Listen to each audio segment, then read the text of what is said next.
Olá pessoal, eu sou o Pacete, jornalista especializado em tecnologia e inovação, e essa é uma nova temporada do Tech for Business, do podcast da Sonda Brasil, que fala de negócios, tecnologia. E para abrir essa temporada, um episódio especial, um papo especial, uma conversa muito especial com o Alexandre Maioral, ele é presidente da Oracle Brasil.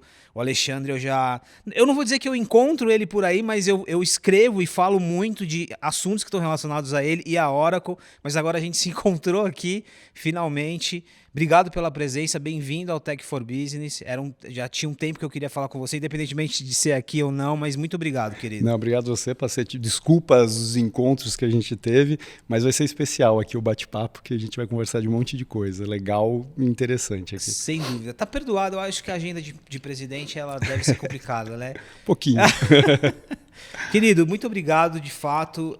A gente tem vários assuntos para conversar aqui. O Tech for Business, na primeira temporada, a gente passou por inteligência artificial, por tecnologia, sobre vários conceitos, um olhar para dois tipos de profissionais aqui, o profissional de tecnologia, que precisa estar muito mais imerso em negócios, e o profissional de negócios que respira a tecnologia hoje. Então a gente vai falar um pouquinho de coisas muito legais para esse público e falar sobre multicloud, inteligência artificial e todos os temas relacionados a esse nosso mundo. Primeiro, dá uma ideia de quem é o Maioral hoje aqui. Acho que pesquisando sobre você a gente consegue identificar algumas características. Você gosta muito de falar de liderança, performance, não só de tecnologia. E quem é o Maioral no contexto de Oracle hoje? Bom, o Maioral é pai de família, é uma pessoa normal. Eu estou como presidente da Oracle, eu sempre falo, eu não sou o presidente, eu estou lá. Já passei por várias cadeiras dentro da Oracle, tive essa oportunidade de passar em soluções de aplicação, de tecnologia, de customer experience e me transformei num profissional acho que mais completo com isso tudo.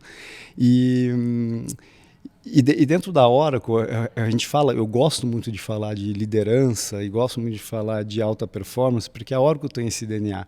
A Oracle sempre foi ligado muito à alta performance, à liderança. Veja que a gente é um dos principais patrocinadores, ou principal patrocinador da Oracle Red Bull Racing, e não é com grana, mas sim com tecnologia para ajudar eles a ganhar, coincidentemente Deram bastante ou não. sorte, inclusive. Hein? Sorte com sorte muito trabalho. Potência, sorte e performance. E isso é interessante, por exemplo, é um exemplo de que a tecnologia, junto com o talento humano, pode alcançar coisas que são quase impossíveis. Aconteceu no último GP do Brasil isso, né?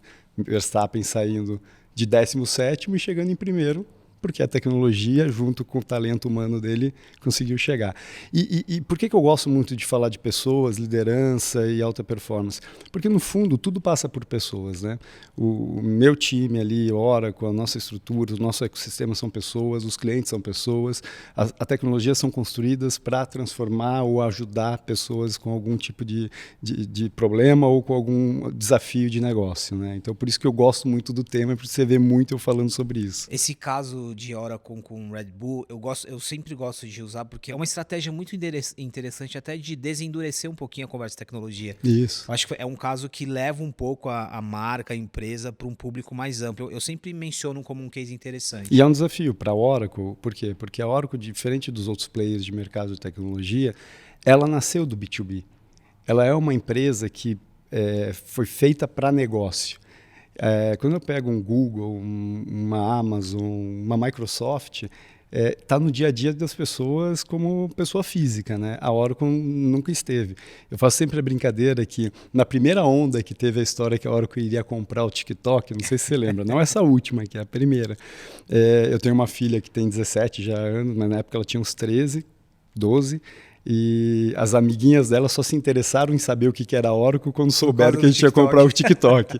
Então, a gente tem forte esse desafio de quem não está no mundo de empresas ou no dia a dia do mundo corporativo, entender o que é a Oracle, mas no final a Oracle está rodando por trás de muitas coisas, de quase tudo que a gente tem no dia a dia. E é muito interessante porque isso tem uma relação direta com o que a gente conversa aqui, né? O que eu falei de os profissionais tendo a imersão em mundos que antes eram um pouco mais separados, mas é o que vive a tecnologia, né? Mesmo a tecnologia, mesmo o B2B, a tecnologia ela deixou de ser um compartimento, um nicho, e ela está na vida das pessoas. Ela está então, dentro de tudo. É um exemplo muito bom. bom.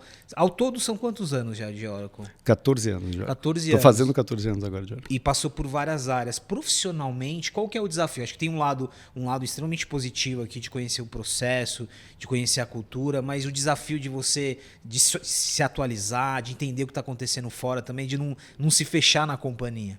Eu acho que não é um desafio, por isso que eu falei que é uma oportunidade. Assim. Eu falo muito disso sobre carreira também, que eu não acredito na história da carreira linear. Por um simples motivo, o mundo muda o tempo todo, as empresas precisam se adaptar a essas mudanças e vão mudar o tempo todo. Então, caixinhas são criadas e deixam de existir numa velocidade muito grande e agora, cada vez mais, uma velocidade maior. E toda vez que eu assumi alguma posição ali, uma função dentro da Oracle, eu tentei tirar o máximo de aprendizado, de conhecimento daquilo para que eu tivesse em algum momento com caixinhas novas um lugar ao sol.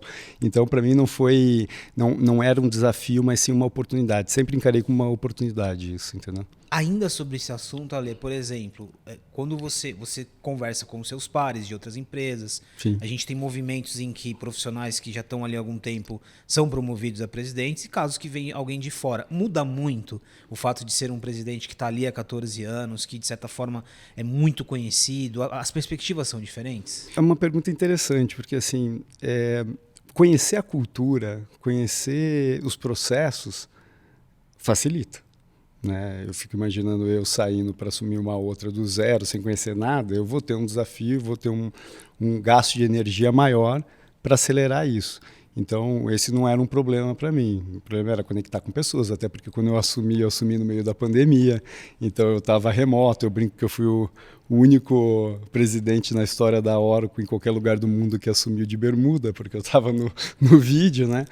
Mas eu tinha o desafio de me conectar com pessoas que às vezes não estavam no meu dia a dia, porque estava remoto.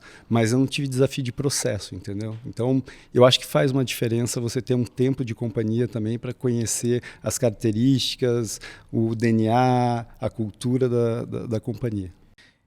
Você faz parte da geração das lideranças que assumiram durante a pandemia. Eu nunca me esqueço ali. Falar de concorrente é um pouco complicado, mas eu nunca me esqueço que na pandemia outras empresas de tecnologia, concorrentes diretos inclusive da Oracle, viveram esse mesmo processo. Durante a pandemia, trocaram a presidência, mudaram a liderança. E era um momento em que a tecnologia recebeu ali um foco, uma atenção muito absurda. grande. Né? Foi que permitiu muitas empresas continuarem, a gente continuar trabalhando e vivendo, né? A tecnologia foi isso. Agora, Leo, o contexto de Oracle, eu tenho a percepção, e como jornalista acompanhando, eu tenho a percepção que a Oracle ela é uma empresa muito... Ela é uma empresa de longo prazo, de parceria, ela está no país há muito tempo, ela não é uma empresa que vem, passa e vai respondendo às ondas. Dentro desse contexto, como que você definiria a Oracle hoje no Brasil do ponto de vista de negócios? O que é foco estratégico? Qual que é o momento de vocês? A Oracle é uma empresa de 47 anos no mundo, né? Empresa jovem, 47 anos, é a minha idade, então é uma empresa jovem. Jovem. E está aqui no não Brasil. Não está nem na minha idade. E está aqui no Brasil há 37, realmente está há um bom tempo aqui no Brasil. Não sei se todos conhecem a história da Oracle, né? Eu sempre falo, mas se eu puder repetir aqui é importante. A Oracle nasceu de um processo do governo americano, da CIA, para o Pentágono, para contratar o banco de dados mais seguro do mundo para poder utilizar na CIA e no Pentágono. Ali o Larry, nosso fundador e ainda CTO da companhia, está efetivamente trabalhando bastante ativo.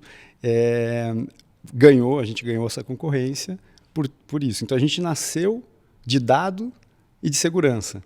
Que olha como se você projetar o futuro com o que a gente está vivendo hoje, né? Qual a parte mais importante quando a gente fala de inteligência artificial, fala de mudança das coisas, é dado com segurança. Então a gente nasceu disso. E daí, durante muitos anos, a Oracle foi adquirindo empresas, mas sempre com um rumo muito claro onde queria estar, que é o momento que a gente está hoje. Então, é um processo mais de longo prazo, não é uma empresa que deixa de se reinventar o tempo todo. E aqui no Brasil, e eu tenho orgulho de falar isso, eu acho que é muito por causa da cultura brasileira também, a gente é uma empresa com um espírito de startup absurdo. Eu vim de outras empresas de tecnologia globais, e existia sempre a história que vem de fora, você tem que implementar aqui. A Oracle a Oracle Brasil, a América Latina e, consequentemente, o mundo também deixa a gente ser assim. A gente tem uma folha em branco, óbvio que tem os seus guarda-reios, porque é uma empresa global do tamanho que precisa seguir todos os termos de segurança, de governança, mas é uma folha em branco para você escrever o que você acredita. A gente tem uma fala que o Luiz, que é o nosso presidente da América Latina, que está há muito tempo na companhia também, diz que se faz sentido para o cliente, faz sentido para a Oracle, não aceita não. Vai até... Isso faz toda a diferença faz toda a em termos diferença, de negócio. que é o espírito da startup mesmo. Então, a gente erra, a gente tenta errar rápido para resolver rápido, vai por um caminho, vai por outro, e a gente vai evoluindo e vai se desenvolvendo muito rápido. Então, essa evolução da Oracle é contínua, a gente não fica parado, porque senão a gente era uma empresa de produtos e de banco de dados só. E hoje não, hoje a Oracle é a empresa de tecnologia que tem soluções desde infraestrutura básica, ainda modelo on-premise, modelo físico, infraestrutura nuvem, AI, mas tem soluções específicas de indústrias de negócio, de varejo, de telecomunicações, de construção, de tudo, entendeu? Então realmente algo que dá para navegar por tudo só com solução Oracle. Sabe essa parte que você contou da história, né? Sabe o que é interessante? A gente está falando de algumas décadas e é um recorte que está totalmente atual agora, segurança e dados.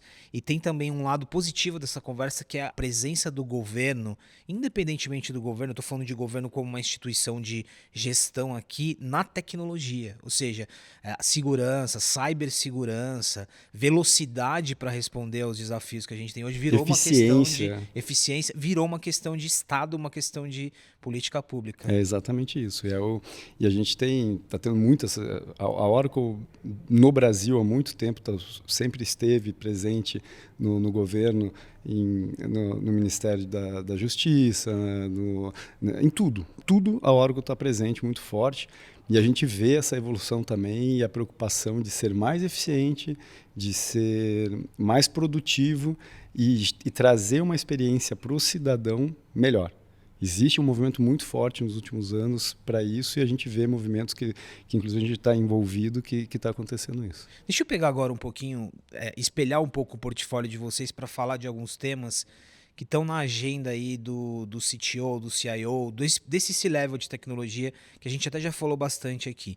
Dados, indiscutivelmente, há muito tempo já. Segurança sempre aparece como prioridade, mas vão aparecendo outros assuntos aqui. Por exemplo, multi-cloud. Eu percebo que parece muito e às vezes parece um termo que é mais técnico. A própria inteligência artificial, que a gente vai entender aqui sobre alguns outros aspectos. Mas deixa eu começar por multi-cloud. Vamos lá. O que é esse conceito que ele está muito presente no dia a dia de negócio de vocês, mas que passou a ser uma prioridade para quem lidera hoje tecnologia? Multicloud nada mais é do cliente ter a opção de usar qualquer uma dos players de tecnologia de cloud sem estar amarrado só com um. A ideia é essa. E também eu me orgulho porque foi no Brasil, na Oracle Brasil, que um pontapé importante aconteceu para que o multicloud virasse algo que realmente possa acontecer. Vou explicar o que aconteceu. A gente, há alguns anos atrás, existe uma concorrência da TIM, é um caso público. A TIM estava levando todos os seus data centers para a nuvem e estava vários players concorrendo. A Oracle não era uma das mais fortes ali e nem o parceiro que a gente fez a primeira parceria, que era a Microsoft. Então, a gente conversou com a Microsoft, conectou as duas regiões, a região da Oracle, o data center da Oracle com a da Microsoft, e fomos juntos ao cliente. Olha a folha em branco aí, ó. Exatamente, não existia. Fomos juntos, pedimos a autorização na corporação, falamos do lado de Oracle, Microsoft do lado de Microsoft, nos conectamos, fizemos a conexão dos dois data centers e fomos com uma proposição com muito mais valor para o cliente, para a TIM, que era, a Oracle e a Microsoft estão juntos, você escolhe aonde você quer rodar as suas cargas de tecnologia, onde faz mais sentido uma coisa ou outra. Então, assim, ele escolheu rodar muita coisa com a gente, algumas coisas com a Microsoft também, e assim a gente ganhou esse processo. Então, foi o primeiro, eu falo que foi a versão 1 da parceria. Depois, a gente foi evoluindo, fizemos também com a B3 o mesmo processo, ganhamos o processo junto com a Microsoft na B3, para toda a transformação da B3, E a versão 2 desse modelo de multi-cloud, a gente colocou um pedaço da nuvem Oracle dentro da Azure, que é da Microsoft. Fizemos com o Google isso e com a AWS também. Ou seja, a lógica aqui é você dar a maior flexibilidade possível para um cliente, que é muito do que você falou, baseado ali no que o Luiz falou, né? É isso aí. É você dar flexibilidade para o cliente, porque no fim ele precisa dessa versatilidade, né? Exatamente. E dá a opção dele entender esta carga que eu vou rodar, aonde ela é mais eficiente, aonde ela tem um custo-performance menor, ou seja, é melhor para o negócio e para a empresa do cliente, sem precisar estar amarrado. E essa versão 2 que a gente criou, o time técnico da empresa, no console da Microsoft, ele vai lá e seleciona a Oracle e utiliza a Oracle, porque está dentro da nuvem da Microsoft, por exemplo, ou do Google ou da AWS. Então, é um modelo que cada vez mais vai ser adotado. O cliente não precisa se preocupar e estar colocando todos os ovinhos na mesma cesta, porque ele tem várias opções ali, dentro de uma visão única, estando no console da Oracle, estando no console da Microsoft, ou do Google, ou da AWS. Quais os diferentes perfis que eu tenho de cloud aqui? E abrindo um parênteses, a gente está falando, já falamos de cloud aqui em outros contextos. Cloud é um conceito e é uma tecnologia que mudou o mundo como a gente vê hoje, né? O próprio o surgimento das startups, a possibilidade de você ter ali reduzir o custo, trazer mais eficiência. Então, cloud já foi uma tecnologia que, de certa forma, revolucionou muita coisa. Mas de quais tipos de cloud a gente está falando aqui nesse conceito de multi? A Oracle ela tem vários modelos de cloud, né? A gente tem um modelo de cloud inicial que eu posso abrir aqui, que é o Software as a Service. Então, eu tenho uma solução, por exemplo, como um ERP, que eu não preciso ter um servidor, um data center, que eu vou lá e implemento.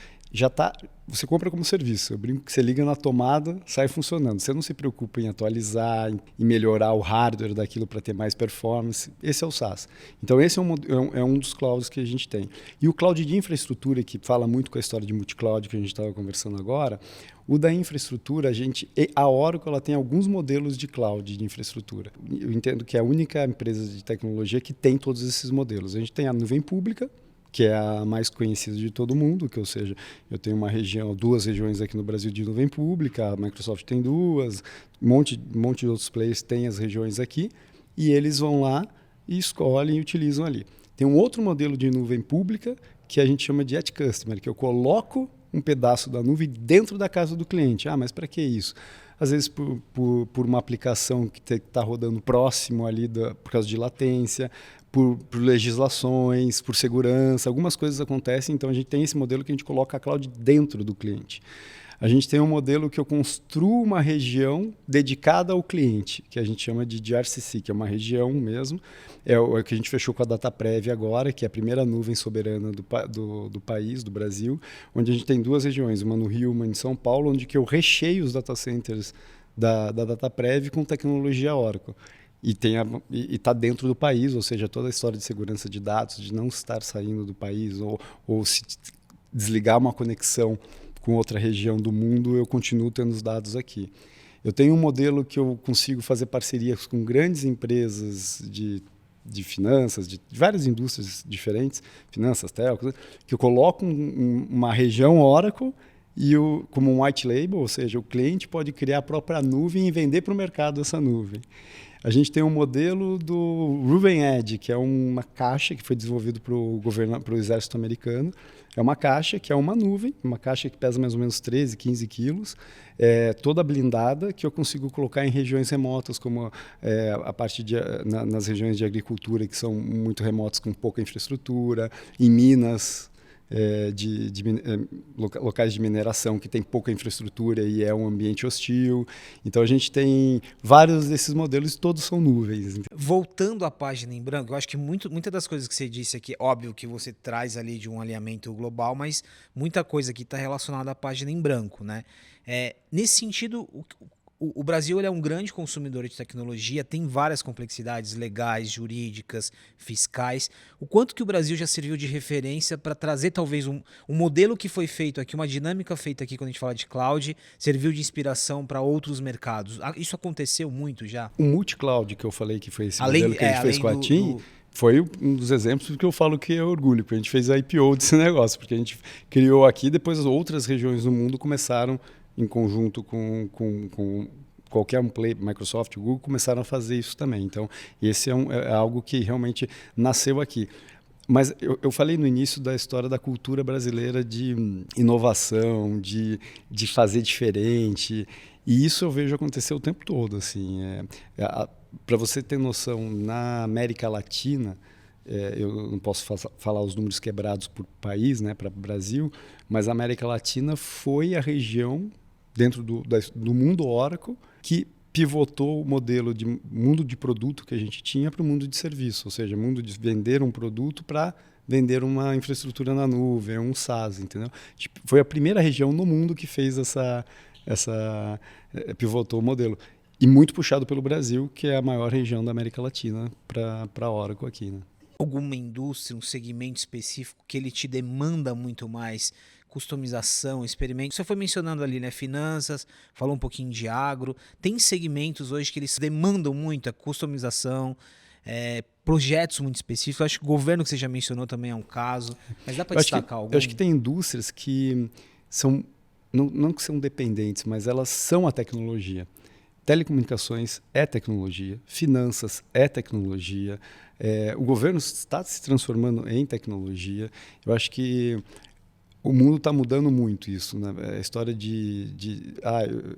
por exemplo, hoje a gente tem empresas de varejo, que são empresas de finanças, que são empresas de logística, não tem uma indústria específica. Mas o que faz ser tão transparente tudo isso? A tecnologia. Se você pega uma Amazon, um Mercado Livre, eles viraram ecossistemas, né? É um Exatamente, exemplo exatamente isso. muito interessante. Vamos trazer inteligência... O iFood. O iFood, né? Não é? O que é... Você tem uma vertical de banco, você tem uma vertical de serviço... De entrega, de um monte de coisa. De tecnologia e por aí vai. Vamos trazer inteligência artificial aqui. Eu tenho tomado muito cuidado para falar de AI generativa, principalmente porque a gente está falando já há 2 anos de forma muito intensa, né? E aí o que eu queria entender aqui contigo, e quando a gente traz AI, especificamente AI generativa, para toda essa conversa, do que você falou de serviços, que eu acho muito legal, a parte de multicloud, mesmo todo o esforço hoje de um profissional de tecnologia na nossa região, o que está mudando de fato? O que vai além do buzzword, que vai além um pouco do hype, o que a AI está trazendo de fato quando a gente traz para o dia a dia ali da agenda do CTO? Eu vou te falar que é a minha opinião de tudo que eu estou vendo no mercado. Eu não acho que é um hype e não acho que é um buzzword. Realmente, a gente tem uma tecnologia que vem para disruptar como veio a internet há anos atrás, para disruptar uma série de coisas que a gente tem. Como que a Oracle, por exemplo, está se posicionando com AI? A gente tem 3 capas de inteligência artificial. Uma primeira capa que a gente chama que é a infraestrutura, que é as GPUs, só que numa conexão de infraestrutura que tem uma arquitetura de rede muito eficiente, que nos posicionou muito forte em AI no mundo e aqui. Aqui é o coração da AI. Exato, é onde roda tudo ali. Essa é a primeira capa. A segunda capa a gente chama de plataforma. Clientes, por exemplo, que utilizam já a minha infraestrutura na nuvem, têm acesso a soluções de inteligência artificial sem custo adicional, como parcerias que a gente tem com o Llama, com o Here, e o ID Labs, que é uma startup brasileira que criou um LLM chamado Amazonia AI, que é nativo da língua portuguesa. Conhece ele? Se quiser, a gente conversa um pouquinho. Roda tudo em Oracle, inclusive. E a gente colocou isso no nosso marketplace e os clientes que utilizam isso podem ir lá e utilizar e criar um LLM, criar uma solução de AI. Então, essa é a segunda capa. Criar um agente de AI, que a gente pode conversar um pouco também. E a terceira capa é direto nas aplicações Oracle, os agentes que a gente coloca para ajudar. Vou dar um exemplo super rápido e simples. 2. Na nossa solução de recursos humanos, que é o HCM da Oracle, quando a gente tem agentes que ajudam a identificar os talentos da companhia para uma certa função que foi criada ou que a gente quer contratar alguém, para identificar os skills, se tem o soft skill, o hard skill que a gente precisa para aquela função. Ajuda um líder a dar um feedback para o liderado. Então, eu consigo lá pôr os bullets, os pontos que eu acho de melhoria, ou os pontos de fortaleza do liderado, aperto o botão, o AI generativo desse agente vai lá e constrói o feedback, você faz os ajustes que você quer fazer, mas constrói todo o feedback e até plano de ação do que você precisa fazer que ele precisa fazer para se desenvolver mais. Num RP, por exemplo, a gente agora na última... Porque como é um SaaS, tem upgrades a cada 3 meses. Na última versão, o CFO de uma companhia, o VP financeiro, consegue apertar um botão e fazer todo o relatório de investimento que normalmente demora semanas ou mais para ser construído. Daí ele só faz o ajuste que ele quer e está pronto para ir para o mercado divulgar os resultados. Aqui tem, eu vou voltar ainda a falar sobre hype, hype, mas aqui tem um ponto interessante já sobre aplicação. Primeiro, ok, inteligência artificial não é uma tecnologia nova. Quando a gente fala de Oracle e outras empresas já é de desenvolvimento. E o exemplo que você deu agora do CFO é trazer a tecnologia, que a gente está chamando aqui de AI, já num contexto. Tem um contexto, já tem um software ali rodando, já tem uma consultoria que foi prestada. Não é um novo pelo novo, não. É potencializar ali. Exatamente, é um agente. Assim, eu teria que ter pessoas, ou ele mesmo, a função de vice-presidente de finanças, montando todo esse relatório, com informações que ele pega dali, daqui. Não é isso mais. Você consegue, ele vai buscar em todos os dados que eles precisam, traz e já traz estruturado isso. É um agente. Eu troquei a função de quem sabe, uma ou várias pessoas que fariam isso. Entendeu? Agora, Lê, trazendo de novo a palavra hype, e aí eu concordo contigo, tem esse lado de que não é o hype ou a buzzword, mas por que acontece, e aí eu vou dar o exemplo aqui do DeepSeek, janeiro de 2025, o ChatGPT chinês, mas em fevereiro de 2025 depois teve o Grok 3 ali do Elon Musk, cheio de expectativa aí. Mas no caso específico de DeepSeek, por que tem essa euforia? No caso do DeepSeek, teve uma euforia até de mexer com a bolsa, com as ações. Essa euforia, ela vem de onde? Assim, porque a gente percebe que ela acontece, depois as pessoas vão entendendo, tal. É isso, não é? E você lida com isso também como uma liderança, né? Você está reagindo. De onde que ela vem? De onde ela nasce? Assim, a transformação do mundo, quando a gente olha no passado, era muito mais lenta, né? Hoje a gente vive um buraco de minhoca, assim. Diário, coisas que a gente acha que vai acontecer daqui 2 anos, acontece daqui 2 meses, 1 mês, né? Tem muita coisa mudando. Então, a euforia, por exemplo, do DeepSeek, porque todo mundo está olhando para a inteligência artificial. A inteligência artificial, a maioria das empresas como negócio estão pensando como eu faço mais com menos, como eu sou mais eficiente, gero melhor experiência para o meu cliente com menos custo. E quando apareceu o DeepSeek mostrando que é possível fazer isso com um custo mais reduzido, o holofote foi tudo para lá. Depois vão entendendo que não é exatamente do jeito que foi, vão acertando, o mercado volta a reagir. Mas é algo que é importante a gente ficar com o bit ligado, que é a nossa vida de hoje. O tempo todo a gente pode dormir e acordar com alguma coisa que vai disruptar o mundo. E isso vai acontecer. E eu acho, eu como sou apaixonado por tecnologia, eu acho lindo isso, entendeu? Qual é o desafio? E aí nesse mundo acelerado que você descreveu, e eu também como jornalista que acabo contribuindo muito para essa euforia, eu fico bastante ansioso, né? O que você disse, de fato, diariamente a gente tem notícias ali que repercutem muito, trazem muita informação e óbvio depois a gente vai mudando o foco. Mas como um líder que está lidando com o dia a dia do negócio, com os resultados de médio, de curto prazo, mas também com a transformação, e aí não é a transformação só da Oracle, mas dos clientes, qual que é o desafio de resiliência que você tem? Né? De saber no que focar, saber o que estudar, saber o que passar para a equipe, que eu acho que aqui é muito importante. Como que é esse equilíbrio? Eu acho que assim, são vários desafios e acho que o principal ponto é saber como você prioriza, né? Você não vai conseguir abraçar tudo, né?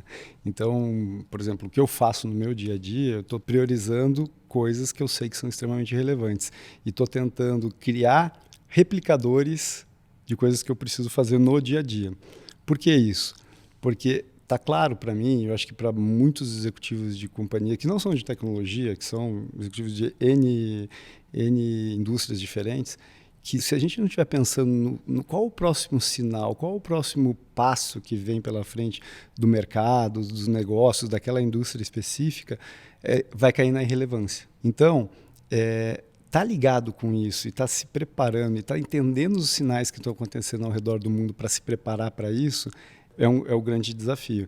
E eu estou vendo um movimento muito forte pelo time de negócios, dos líderes, dos conselhos de empresas, fazendo esse movimento para entender qual o próximo passo para que a minha empresa, o meu negócio não caia na irrelevância e possa até desaparecer. Esse papo antes podia parecer até um tabu, né? Uma coisa muito séria. Irrelevância. Não é mais uma questão só de inovação ou de diferencial competitivo, é a sobrevivência no longo prazo. Logo no começo da nossa conversa aqui, eu acho que você falou uma coisa legal quando eu estava diferenciando para você 2 perfis de público. Você diz, na verdade, hoje, quem não é de tecnologia, né? Eu acho que isso dá um pouquinho de paz para muitas pessoas que acham que a tecnologia é algo distante. Vamos falar sobre isso? E aí, olhando agora um pouquinho para Oracle e o contexto de profissional que você tem. O quanto que os seus profissionais de tecnologia, em todo esse contexto de transformação, de mudança, precisaram buscar repertório de negócios, de comportamento, de mundo, de sociedade. O que mudou em relação a isso? Não é o que mudou, é o que está mudando, porque está acontecendo o tempo todo isso. De verdade, assim, pessoas de tecnologia precisam conhecer de negócio, de processo de negócio, de desafio de negócio, e pessoas de negócio precisam conhecer de tecnologia para ver como vão dar o salto que precisa para não cair na irrelevância que eu comentei.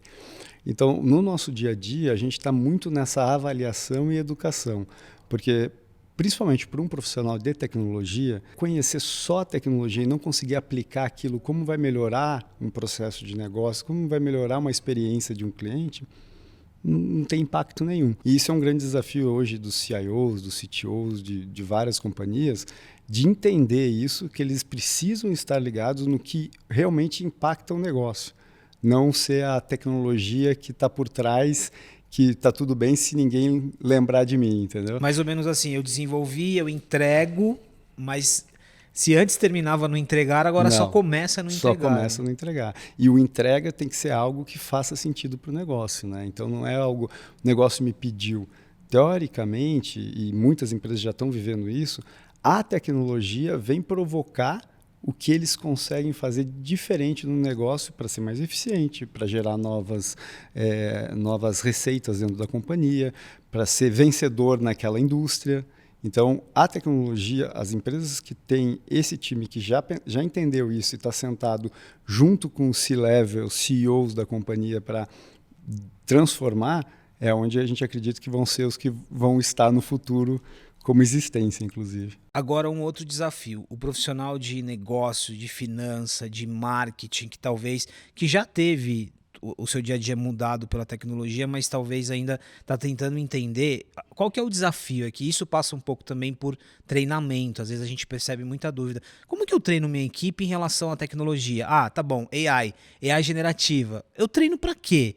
Para entender o conceito, para olhar para a ferramenta? Qual que é? Como fazer? Assim, eu acho que aqui é uma pergunta que é uma ansiedade de muitas lideranças, né? Qual que é esse desafio? Um profissional que ele não é nativo da tecnologia, mas hoje ele precisa trazer o repertório de tecnologia. É um conceito legal, viu? Porque eu estava conversando isso ontem com o pessoal. AI não é uma tecnologia, é uma tecnologia, mas é negócio. Então, assim, aprender sobre AI é algo que eu sugiro que todas as empresas cobrem isso dos times de negócio, que entendam, se profissionalizem, se especializem em inteligência artificial, porque vai ajudar. Eu vou dar um exemplo pessoal. A minha filha está com 17 aí, está no momento de vestibular, fazer faculdade, ela quer fazer arquitetura. Daí outro dia eu mostrei para ela um aplicativo de inteligência artificial que você tira uma foto daqueles folders que te entregam no semáforo ali, que tem só a planta, e já faz o 3D e monta toda a casa. Ela olhou para mim, pai, deu ruim, né? Não vai. O que eu vou fazer? Eu queria fazer arquitetura. Eu falei, você vai fazer arquitetura. Só que usa a tecnologia para potencializar o teu conhecimento, potencializar o teu trabalho, potencializar as tuas capacidades, né? E daí virou a chave nela, ela começou a estudar inteligência artificial. Ou seja, ficou mais legal ainda. Ficou mais legal forma, ainda, exatamente. Né? Ale, pra gente terminar, eu acho que talvez o exemplo da tua filha ele é muito legal, porque essa conversa ela poderia ir por uma bad vibe, assim, ela poderia ir por um lado mais alarmista, mas eu acho que ela pode ir pro lado mais otimista. E aí, juntando tudo, os profissionais que a gente falou aqui de negócio, de tecnologia, a gente sabe que sim, a AI como conceito, ela ela vai extinguir algumas funções, ela vai trazer novas e por aí vai. Qual é a resiliência que a gente precisa ter de não se desesperar, ter foco? Acho que o exemplo da tua filha é muito bom nesse sentido. Entender que sim, essa mudança está em curso, sim, eu vou ter funções no meu trabalho que vão mudar e construir, pelo menos no médio prazo, um plano de ação. Tem um cara que eu gosto muito, que está de mentor aí, eu estou batendo bastante papo com ele, que ele fez uma formulazinha outro dia comigo, né? Inteligência humana mais inteligência artificial é igual a inteligência exponencial. Se as pessoas entenderem isso, que não é que vai deixar de existir um ser humano para fazer alguma coisa, mas que a gente possa usar a tecnologia da inteligência artificial para potencializar uma série de coisas, para mim é o caminho do sucesso.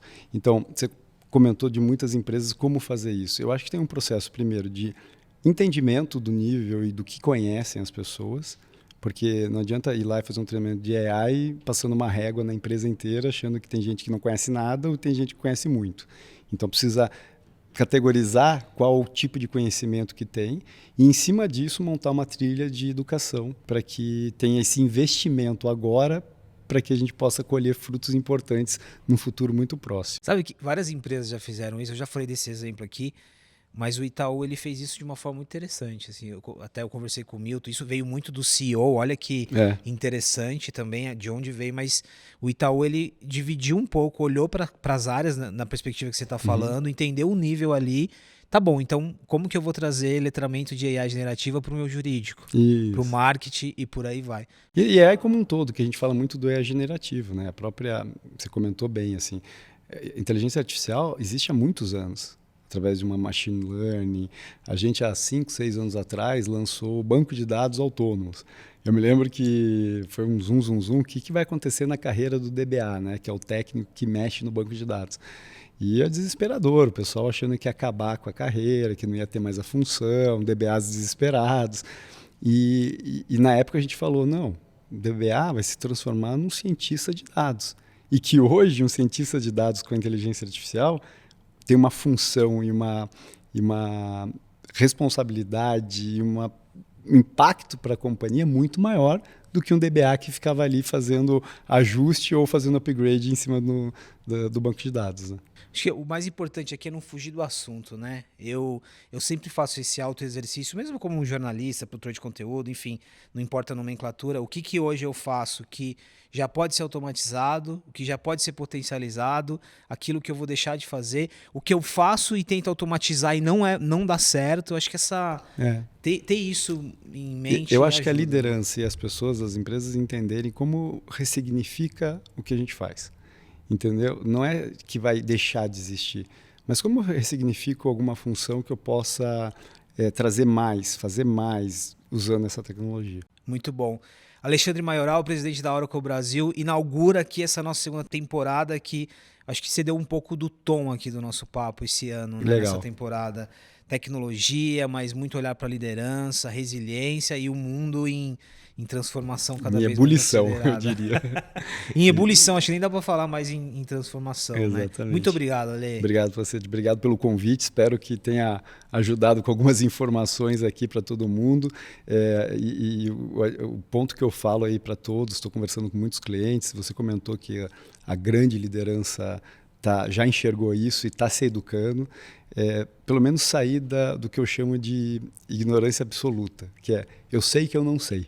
E daí você corre atrás da educação. Acho que esse é o ponto principal que todo mundo precisa acordar para isso. Muito bom. Muito obrigado. Obrigado a vocês. Pessoal, eu conversei com o Alexandre Maioral, presidente da Oracle Brasil, iniciando essa segunda temporada do Tech for Business, 1 ano já de podcast e videocast. Muito obrigado pela presença de vocês. Compartilha com a rede, comenta do nosso conteúdo e a gente volta a falar de tecnologia, negócio, inovação e todos esses assuntos de um mundo que não está em transformação, está em ebulição. Até o próximo.